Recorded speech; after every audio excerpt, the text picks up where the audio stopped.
দেখো বন্ধুরা, হঠাৎ করে ডেলিভারি বয় ফোন করলো। আর কেন ফোন করলো, কী কারণে, কী নিয়ে এসেছে আমি তো জানি না, কারণ আমি তো অর্ডারটা করিনি, আমি জানিও না।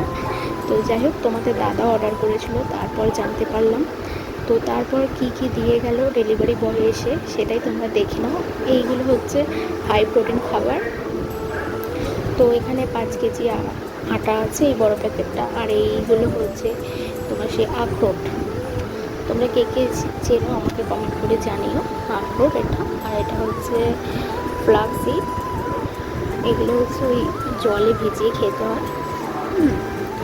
এখানে ফ্ল্যাক্সিড আছে, চিয়া সিডস আছে। আর মানে চিয়া সিডস মনে হচ্ছে 2 রকমের, আর ফ্ল্যাক্স সিডস 2 রকমের। ঠিক আছে, আছে 2 রকমের না, সরি, 2 প্যাকেট করে। আর তার সাথে 1 কেজি একটা সর্ষের তেল ফ্রি দিয়েছে। আর এগুলো প্রতিদিন সকালে জলে ভিজিয়ে খাওয়ার জন্য। আর এই যে আটাটা দেখছো, এগুলো রুটি, মানে আটা মেখে রুটি করে খাওয়ার জন্য। যাই হোক, এই পর্যন্ত। কেমন লাগলো